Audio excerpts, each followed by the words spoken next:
Members of the Commission, good evening. My name is David Keppel, and I am a member of the Green Sanctuary Task Force on Global Climate Change of the Unitarian Universalist Church of Bloomington.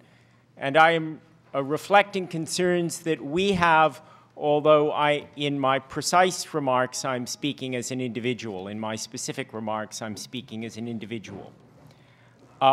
I come here to speak very strongly in support of this plan and to thank you for the tremendous amount of work that you have done on it. And I hope it will be adopted as it stands. I recommend to members of the public that you do precisely what Mr. Wilson recommended, and that we all do what Mr. Wilson recommended, and that is to read the actual plan. There's been a great deal of controversy about this plan. There's been a great deal of misinformation about it. The plan makes an eloquent case for itself. I can only give a shadow of that.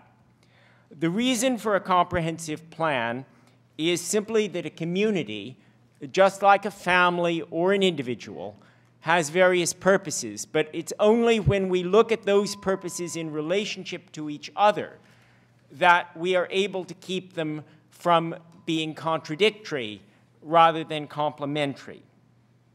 We all want green space that we love in this beautiful county.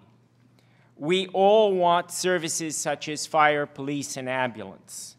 We all like low taxes to the extent possible, and we all want to live precisely where we please.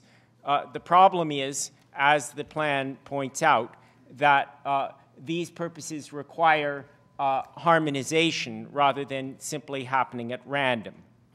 Opponents of this plan want freedom, and that's fine except when it comes at the expense of someone else's freedom and destroys the very qualities that led us to want to live in Monroe County in the first place. If one wants to see the consequences of unregulated development, we have only to look at the wasteland that is the asphalt paved part of a great deal of this country. And I think it is the marvelously diverse and beautiful nature of this county that makes us all treasure it. I would like specifically to commend this plan for various features. First of all, it considers the fragility of land, the different categories of land, the fragility of some land, and it promotes development only on resilient land. That is extremely wise.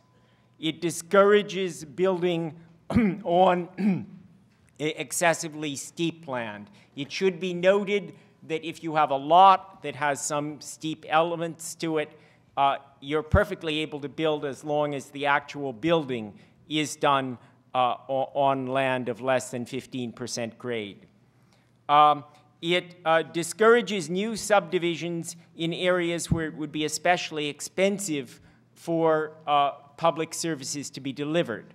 Again, that relates to the wish that we all have for low taxes.